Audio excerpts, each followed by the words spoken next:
Hi, everyone, and thank you so much for joining me again here on Herstory Korea, where we explore the lives of the women who shaped the history of the Korean nation.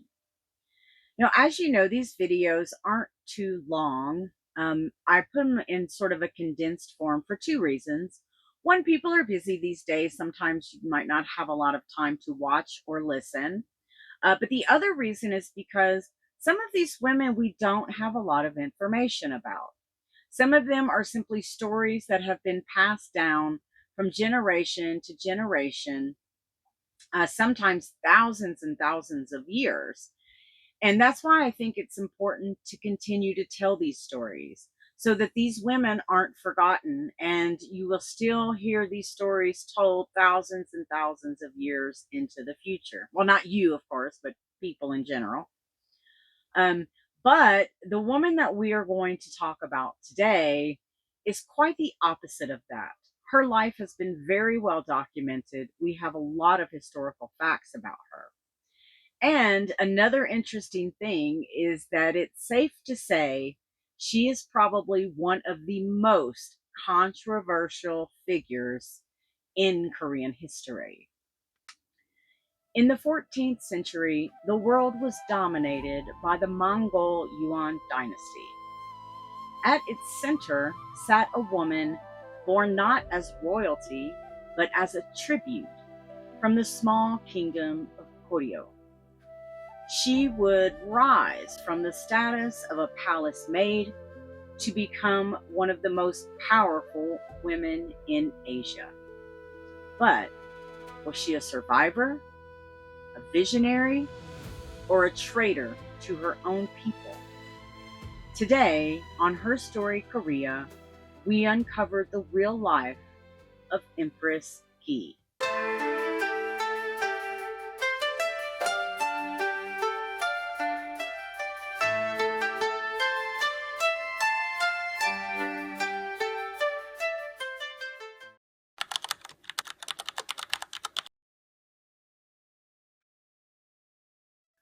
Born around 1315 in Haengju, Goryeo, Lady Ki belonged to a lower-ranking aristocratic family. During this era, Goryeo was a tributary state to the Yuan. Every few years, the Goryeo court was forced to send tribute women to serve in the Yuan palace. Lady Ki had to go. In 1333, at about 18 years old, she arrived in the Yuan capital of Dadu, now modern-day Beijing. But she wasn't just a face in the crowd. Contemporary records tell us she was educated, skilled in calligraphy, and possessed a talent for poetry. She caught the eye of the young emperor Taegun Timur. In a court filled with intrigue, they shared a bond. Both of them were young, isolated, and surrounded by political enemies. Her ascent wasn't luck, it was survival. In 1339, she gave birth to a son, Ayushiradara. This changed everything. In the brutal politics of the harem, having an heir secured her position. By 1340, she was named a secondary empress. As the emperor grew increasingly detached from state affairs, Empress Ki stepped into the power vacuum. She wasn't just managing the palace. She was managing an empire. She established her own administrative bureau, influenced tax policy, and even directed famine relief. She was a woman wielding power that many of her male contemporaries couldn't manage.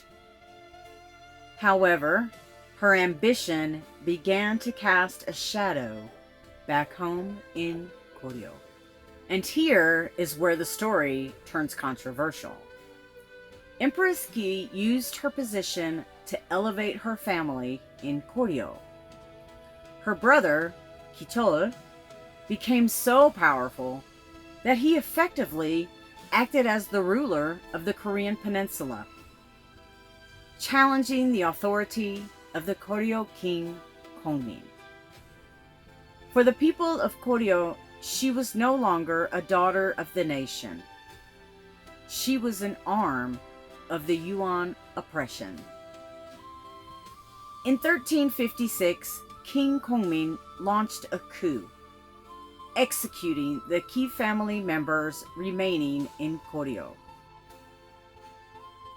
The relationship between the Empress and her homeland was permanently severed. Her story reminds us that history is often written by the victors, and the Ming Dynasty, which replaced the Yuan, painted her as the architect of their collapse. When the Yuan dynasty finally fell in 1368, Empress Ki fled into the north. After that, history loses her trail. She was a woman caught between two worlds, navigating the absolute peak of imperial power while being discarded by her own people. Empress Ki's life challenges us to ask this question: when your identity is stretched across empires, where does your loyalty truly lie? This is her legacy. This is her story. This has been Herstory Korea. Thank you so much for watching. Please leave a like and subscribe to the channel so you never miss an episode. If there is a particular woman in Korean history that you would like me to highlight, please leave it below in the comments. Thank you again, and until next time, keep digging deeper into the past.